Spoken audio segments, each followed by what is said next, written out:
One morning, little Ryan was really upset. He couldn't find his favorite toy.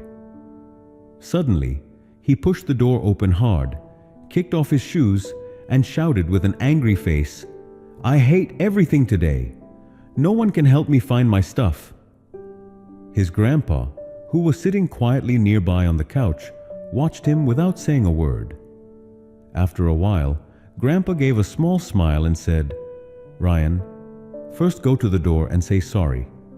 Then say sorry to your shoes too." Ryan looked confused and said, "What? Grandpa, are you serious?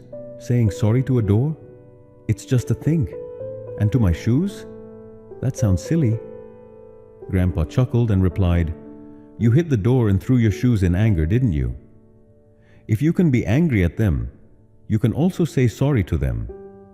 If getting angry feels normal, then saying sorry should feel even more natural, because that shows real strength." Ryan looked down and became quiet. Then Grandpa gently said, "Anger is a kind of connection.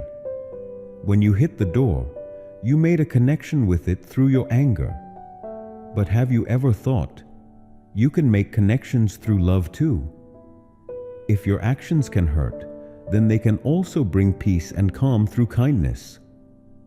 Listening to Grandpa's calm words, Ryan slowly began to understand. He realized that anger never fixes anything, but love can change how we feel and how others feel too.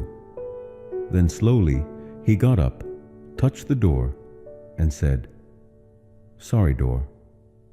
Then he looked at his shoes and said, "It wasn't right to get mad at you." Grandpa walked over and gave him a warm hug, saying, "You're really strong, Ryan, because you've learned to beat your anger and choose love instead." Then Grandpa said, "There's already so much anger, hate, and fighting in this world. But if we answer anger with love, slowly the world will begin to change. You can't put out fire with more fire. You need water. And just like that, you can't stop anger with more anger.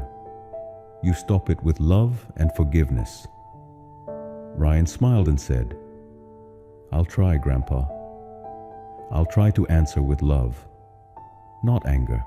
Grandpa nodded and said, "That's the lesson.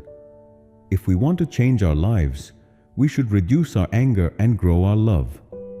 Then maybe one day, this world will become a place of peace." From today's short story, we learned a big lesson. It's okay to feel angry, but how we handle that anger is what really shows our true character. Listening to stories is good, but learning from them is even better. That's how we grow, and that's how the world changes, little by little.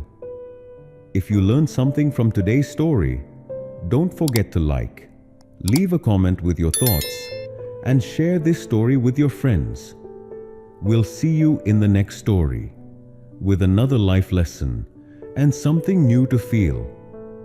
Until then, take care, stay calm, and remember, love really can change the world.